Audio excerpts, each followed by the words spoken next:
Arrington, Distinguished Toastmaster, Professional Registered Parliamentarian. I've been a Toastmaster for almost 13 years, and currently I am a member of Schertz Chamber Toastmasters and Randolph Air Force Base Toastmasters. Good afternoon, Toastmasters. You've been selected to be the Toastmaster of the day. So the main responsibilities of a Toastmaster of the day are to set the tone for a good meeting, to keep the meeting on time, and to introduce all of the participants who are involved in the meeting. Advanced preparation is so important. You get to pick the theme for the meeting. Even if your VPE already chose something, you can choose whatever it is that you would like to talk about. And then you're going to put an agenda together and talk to all of the people who are on that agenda to make sure that they are able and willing to fulfill those roles. And then you'll talk to your general evaluator and see if all of his meeting participants are willing and able to also participate. All of that together, and then show up for the meeting early. Because things happen, things change, your agenda may have to be adjusted, and you want to be prepared for that eventuality. And if everything goes perfect, you need to acknowledge that that is a golden gavel meeting and that it hardly ever happens. It does happen, but it hardly ever happens. Get your agenda together, talk to all of those people, and now you are ready for the meeting.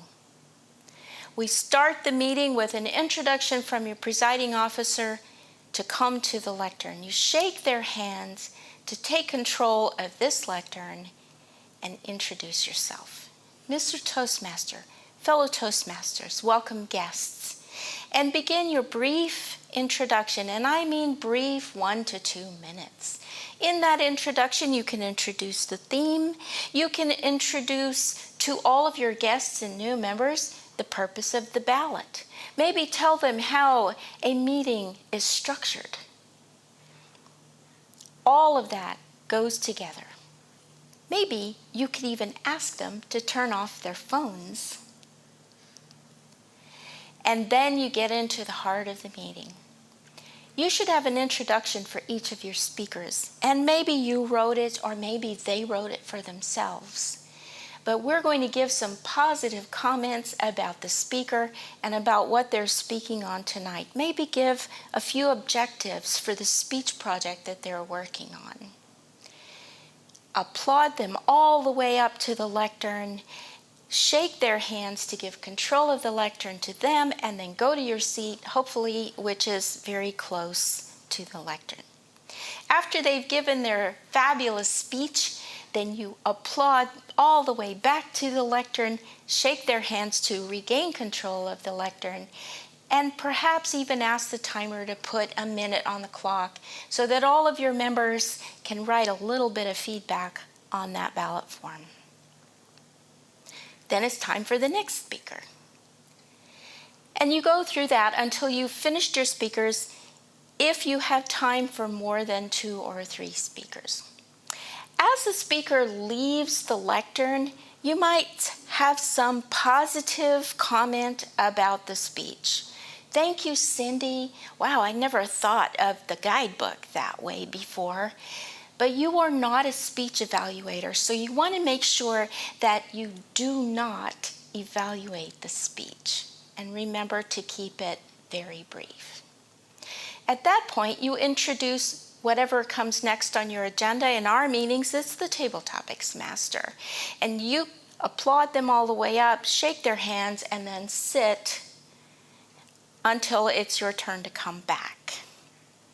When the general evaluator comes up, remember that this is their time. They have control of the lectern, and they are the master of ceremonies for that portion of the meeting. Once all of that is complete, then you thank the membership for letting you be the Toastmaster of the day and introduce your presiding officer. Now, a few things that I'd like for you to remember. As Toastmaster of the Day, you are the master of ceremonies. You are not a speaker. I have seen a few Toastmasters who talk longer than the actual speakers. Keep it brief, keep it minimal, and put all of the emphasis on your speakers because they are the stars for today. And if anything happens in the meeting that takes up a little more time than you had planned, then it is your job, your responsibility to keep the meeting on time. So perhaps cut back on your own comments or maybe speed things up just a little bit. Being Toastmaster of the Day is one of the most valuable experiences that you will ever have in your Toastmaster career. You are serving your club in such an important way. Prepare well and have fun with it. Remember, you are important. Mr. Toastmaster.